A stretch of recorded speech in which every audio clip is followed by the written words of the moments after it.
In this video, I'm going to be showing you how to add an item to your site. Starting by navigating to the Things section of Admin, you can click New Thing at the top right, and then you can start adding your thing.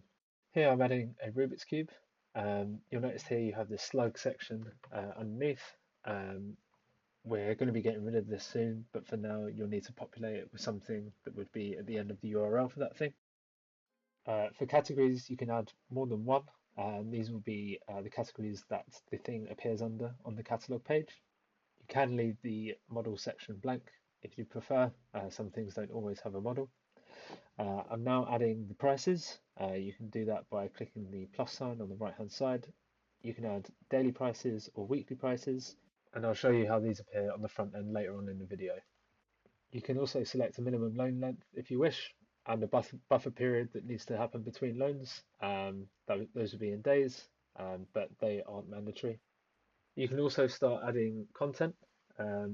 We have these at a glance bullet points here. You can select icons which aren't actually working at the moment, but they'll appear on the front end still. This is an opportunity for you to add in different kind of short descriptions. So you'll see some different things for the Rubik's Cube here. We then have three larger sections for content, what it does, what's included, and good to know. If you leave any of these blank, then they simply just won't appear on the thing page on the front end. But yeah, they give you a bit more of an opportunity to add a bit more rich content to the thing page. Then there's a how to use guide URL. It says link to a PDF here, but this can actually be whatever you want. So I've dropped in a YouTube guide of how to do the Rubik's Cube. When a how-to guide link exists, it will be populated in emails sent to the borrower before the loan starts. You can also select whether it needs an ID check or not. Then there are these optional fields for adding in RRP and the dimensions and weight of the thing. These are useful for looking back with posterity on how much people have saved, as well as how much e-waste has been saved or stopped from going to landfill as well. There are also some SEO fields, which again are optional, which you can use to set the SEO title and description for the thing page. This is particularly useful if you want Google to know of any particular keywords to help with people finding it. If it's an electrical item, you can specify how often you want pat testing tasks to appear for that thing, and you can also suggest that a pat test happens between each loan as well. More on that in the task section.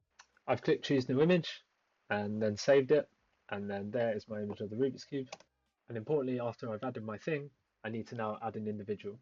We ask you to do this in case you have multiple versions of the same thing, but ultimately there might be a one-to-one relationship between things and individuals. So I'm just filling out some of these mandatory fields at the top. There's a bit of repeated information here, and I'm just adding some individual codes which need to be different. The brand again will be repeated as the thing. For model, if you want to leave it blank, you do need to leave a space. You'll then need to specify the location that it's at, so Splot in this case, and then you'll need to say whether it's collectible or deliverable. These are ticked by default and will specify whether a borrower can have it delivered or not. If you want the individual and thing to go live immediately on your site, then you need to set the status as active at the bottom. You'll then see it in the thing list when you go back. On the front end borrower site, you can now search for Rubik's Cube. This might take 15 or so minutes for it to appear on the live site, but you'll see all of the information that you've put in. So you have those at a glance things on the right, and then what's included, what it does, and good to know sections as well. You can then see that it can be delivered or collected at the location. And then when you look to make a reservation, you'll be able to see it's £2 a day, as it was before. Or if you wanted to book for a week, you'd get the weekly discount, and then it will just be £10 as we specified. And that's everything you need to know about adding a thing. Thank you very much for watching.